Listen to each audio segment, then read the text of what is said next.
For 30 years, there was a place in Northeast Ohio where you could watch a killer whale leap out of the water, pet a dolphin, and then, 20 minutes later, be riding a wooden roller coaster right next door at a completely different park, run by a completely different company, separated by nothing but a parking lot. That strange split personality arrangement is basically the whole story of SeaWorld Ohio, a land of missed opportunities. How a struggling lake turned into SeaWorld's second park. Back in 1966, a Cedar Point marketing director named Earl Gascoigne watched SeaWorld San Diego take off and figured Ohio needed one too. He pitched the idea directly to George Millay, the man who'd founded the SeaWorld brand in the first place. Millay wasn't interested. He didn't love the site Gascoigne was proposing, and he didn't love the deal attached to it either. So that idea just sat there for a couple of years, gathering dust the way most good ideas do before somebody finally circles back. By 1968, Millay's team was scouting locations again, this time looking specifically for a spot between Detroit and Pittsburgh, because that stretch of the map held the largest concentration of highly paid blue-collar workers in the entire country. In other words, they weren't chasing glamour. They were chasing steady paychecks and reliable summer vacations. The kind of audience that wouldn't blink at a modest ticket price as long as the show itself delivered. Meanwhile, Gascoigne had left Cedar Point to help turn around a struggling amusement park called Joga Lake, working alongside a man named Gasper Lococo. Joga Lake needed a boost that didn't require building more rides, and Gascoigne realized he had the perfect answer sitting in his old Rolodex. He called Millay again. This time, it worked. The project was announced in 1968, construction began, and on May 29, 1970, SeaWorld Cleveland, officially SeaWorld of Ohio at the time, opened its gates about 30 miles southeast of the city, right next to Joga Lake. It cost $5.5 million to build, which sounds almost quaint by today's theme park standards, and it drew over 5,500 people through the turnstiles on opening day alone. By the end of that first 100-day season, more than 1.1 million people had shown up, roughly double what Millay's own team had projected. Not a bad start for a marine park built on the theory that Midwestern factory workers would happily drive to see a whale. The park leaned hard into that pitch with its marketing too.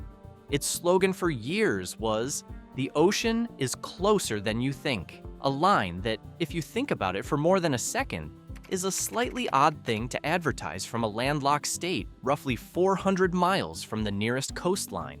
But that was precisely the point. Nobody in Aurora, Ohio expected an actual ocean. They just wanted to see a whale without booking a flight to San Diego. And for 30 years, that pitch worked exactly as intended. The good years when everything seemed to be working. Through the 1970s and 80s, SeaWorld Ohio built out a genuinely impressive lineup for a seasonal park.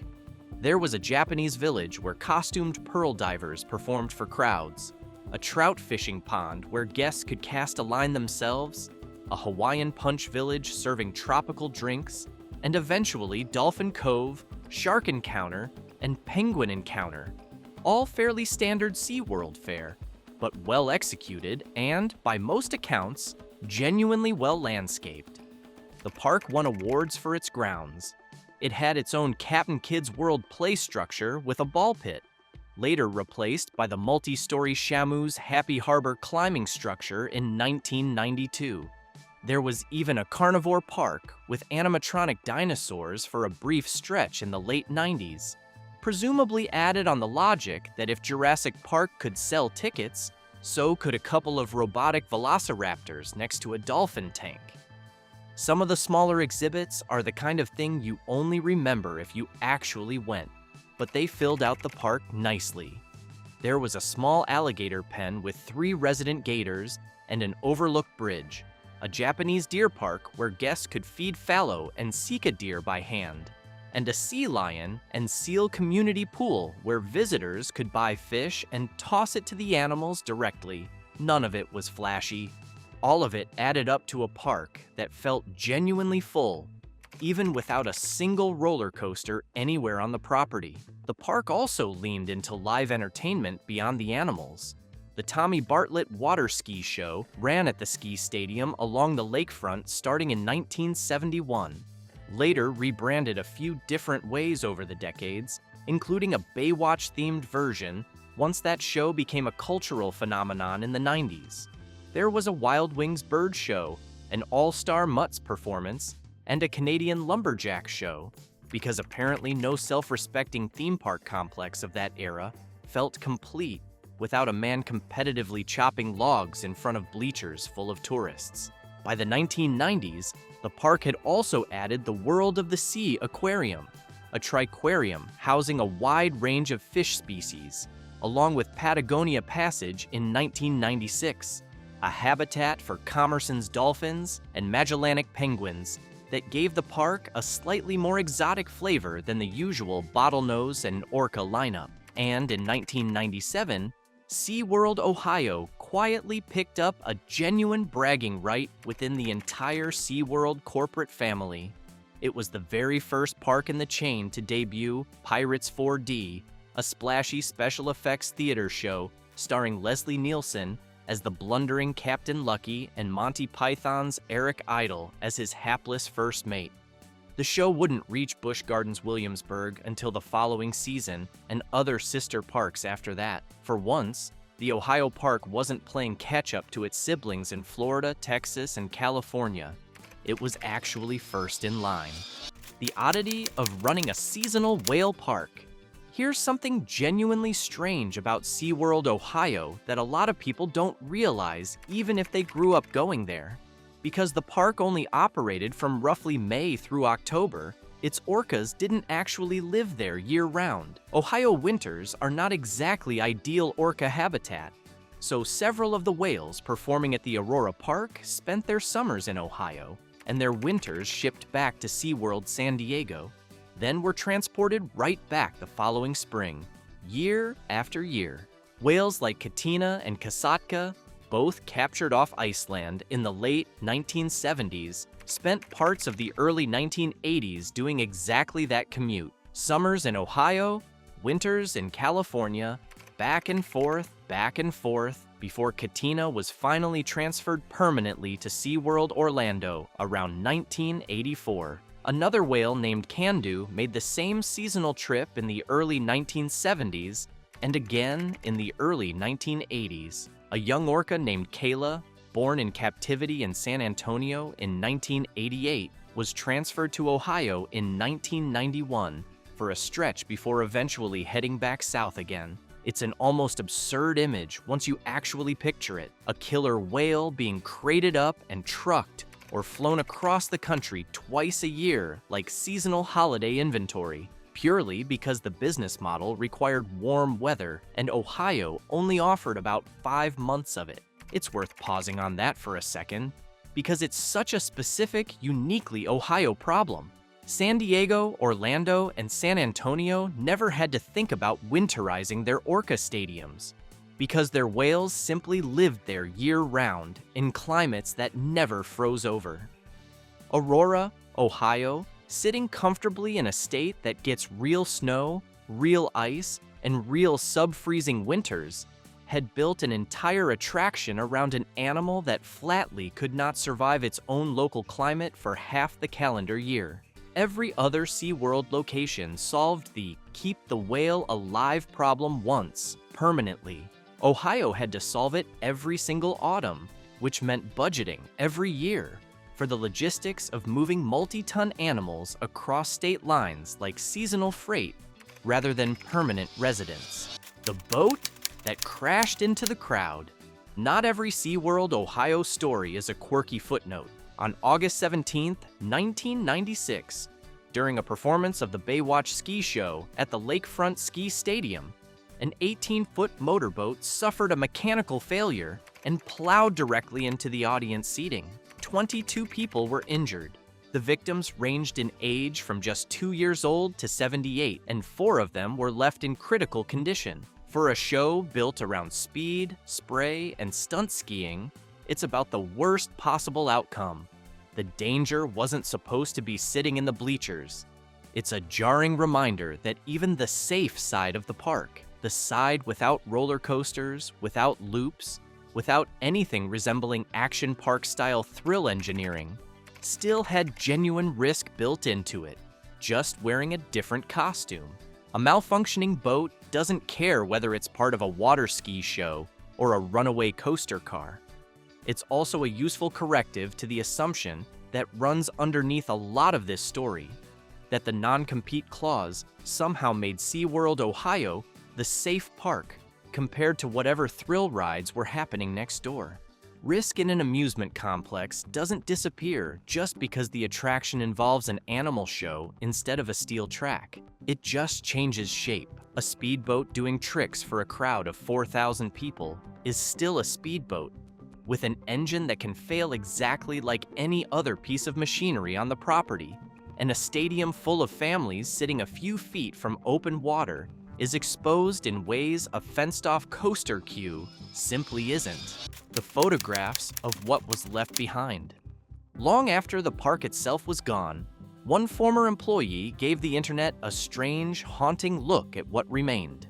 Nico Maragos started working at SeaWorld Ohio back in 1993, first in operations, then as a bird trainer for the Wild Wings show. By 1997, he'd moved into animal care, working with the dolphins at Dolphin Cove, and he stuck around long enough to become an animal trainer during that first transitional season of Six Flags Worlds of Adventure in 2001. In November 2017, years after the demolition crews had already started tearing through most of the old Geauga Lake side of the property, Maragos got permission to walk back through what remained of the abandoned SeaWorld grounds and take photographs.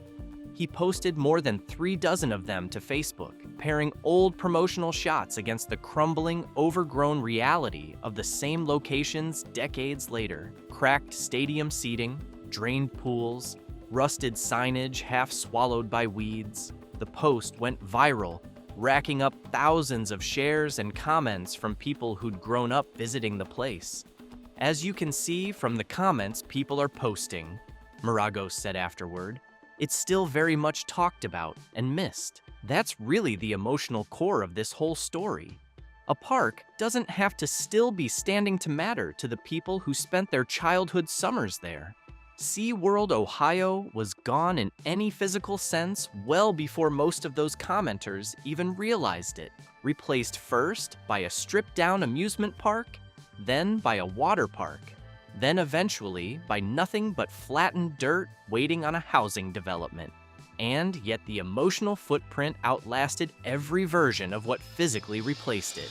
The deal that boxed the park in.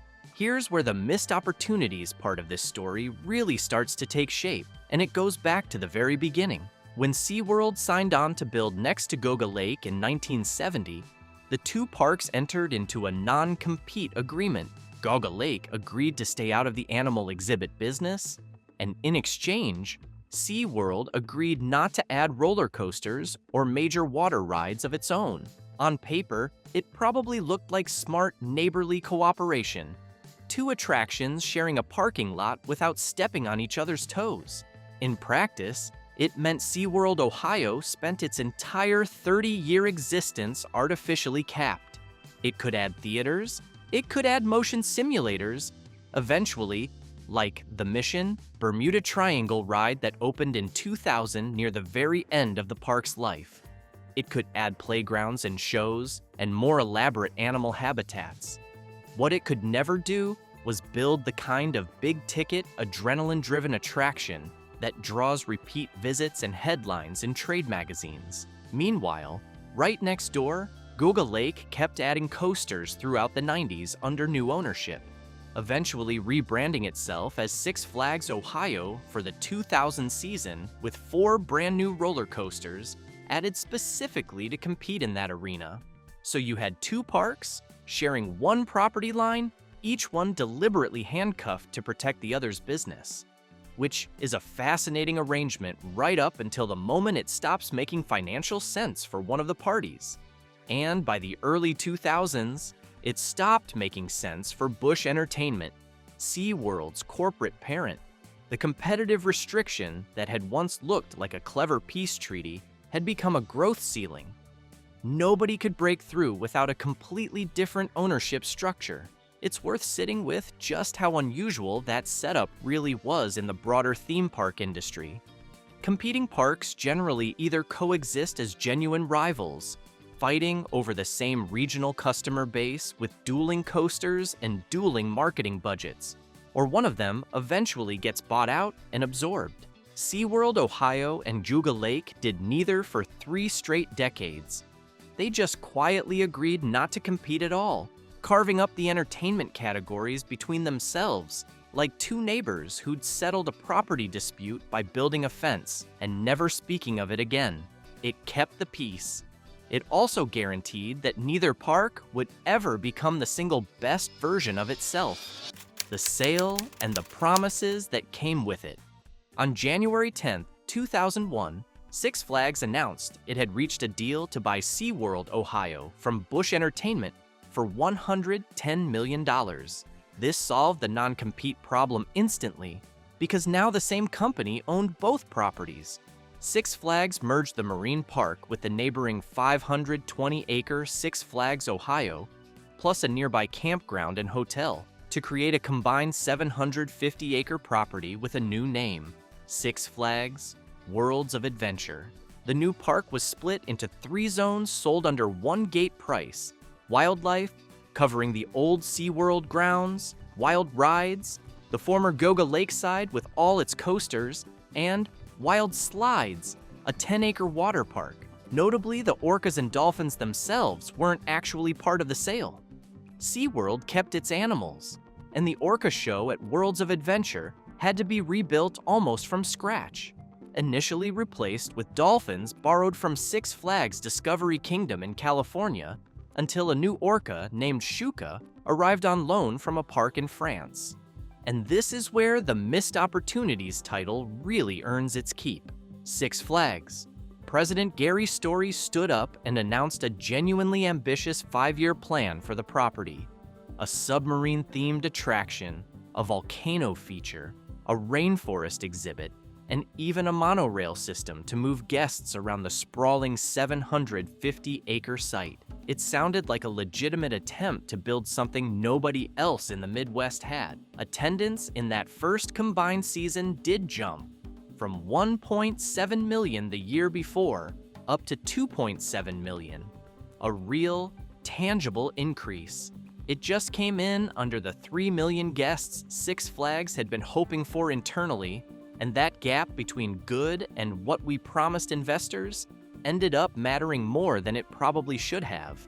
Six Flags also brought in its own branding to the mix, layering DC Comics and Looney Tunes, theming across both sides of the property, along with 2 new family rides, and, in one of the stranger crossover ideas of the era, a Batman-themed water ski show performed on the same lake where Shamu had once leapt for crowds. It's the kind of mashup that sounds almost like a joke when you say it out loud.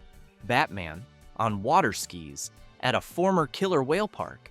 But it genuinely happened, and for a couple of seasons, it was one of the property's signature live shows. The sale to Cedar Fair and the quiet dismantling.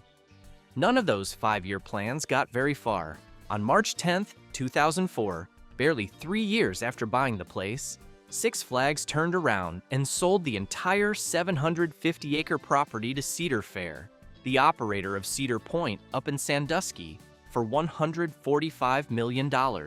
Six Flags kept ownership of the animals themselves and said the sale would help the company pay down debt and refocus elsewhere in North America, which is corporate speak for, this experiment didn't pan out the way we hoped, and we're cutting our losses. Cedar Fair reopened the property for 2004 without any of the marine attractions at all. The animal exhibits were demolished. Six Flags era DC Comics and Looney Tunes theming was stripped out since the licensing hadn't transferred with the sale, and the whole complex reverted to its old name, plain Goga Lake. If you'd visited that summer expecting to see a dolphin or a killer whale, you were simply out of luck. The tanks were gone, the stadiums were being repurposed or torn down, and 30-plus years of marine park history had essentially been erased from the map in a single off-season. In 2005, Cedar Fair tried to fill that void with something entirely different, a water park called Wildwater Kingdom, built on 17 acres of the old SeaWorld footprint. A larger second phase was planned for the following year, a wave pool, body slides, a whirlpool, even a swim-up bar, totaling $24 million across 2 years. Most of that got scaled back to just a single $5 million wave pool. It's a familiar pattern by this point in the story, an ambitious announcement followed by a much smaller reality once the budget conversations actually happened. The irony is almost too neat. The very acreage that had spent 30 years legally forbidden from hosting a proper water ride was now under new ownership with no non-compete clause left to honor, finally getting one, just decades too late to save the marine park that used to occupy the same ground, and with a fraction of the ambition originally promised. The long, slow fade to closure. The numbers tell the rest of the story pretty bluntly. Attendance at the combined property had hit 2.7 million under that first Six Flags season in 2001. By 2004, under Cedar Fair and without the animals, it had collapsed to around 700,000, a drop of roughly 74%, and it basically stayed stuck there through 2006. That kind of fall-off isn't a gentle downward trend you can blame on one bad summer or a rainy season.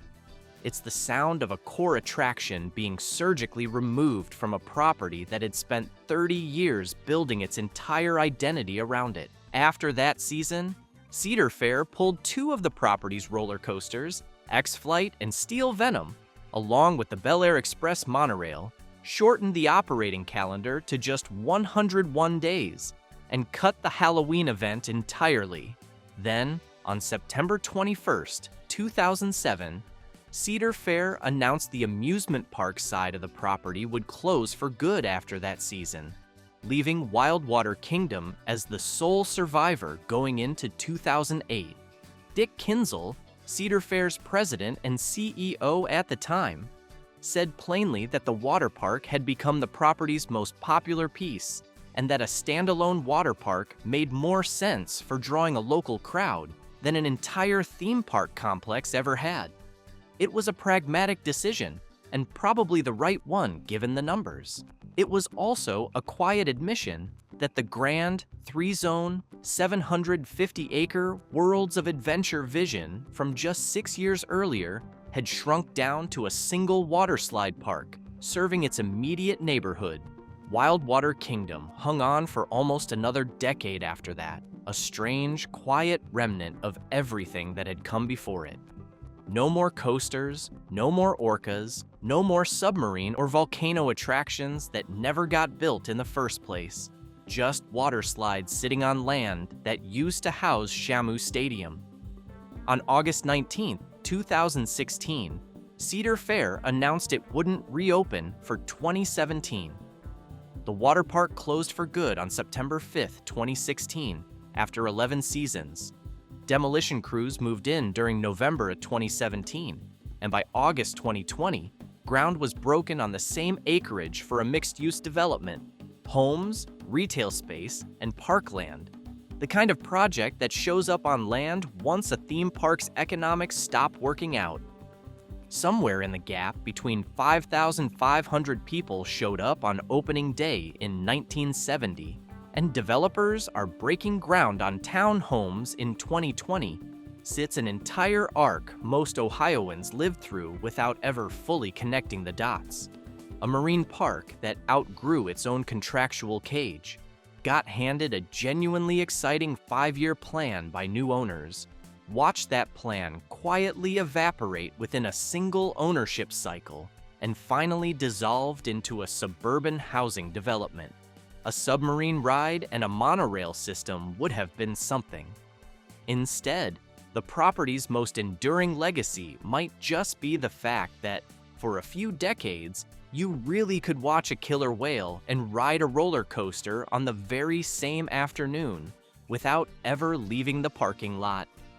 It's worth remembering, too, that none of this required any single villain. No one company burned the place down out of greed or negligence. It was a slow accumulation of reasonable-sounding decisions. A peace treaty with a neighboring park that made sense in 1970, a corporate sale that made sense in 2001, a shift toward water parks that made sense in 2005, and a final closure that made sense in 2007, each one logical on its own, and each one steadily narrowing what the property could have been. That's often how missed opportunities actually work in the real world. Not one dramatic failure, but a long series of small, defensible ones. If you enjoyed this deep dive into a theme park most of the country has completely forgotten, hit that like button, subscribe for more forgotten attraction history, and let us know in the comments if you ever actually visited SeaWorld Ohio yourself.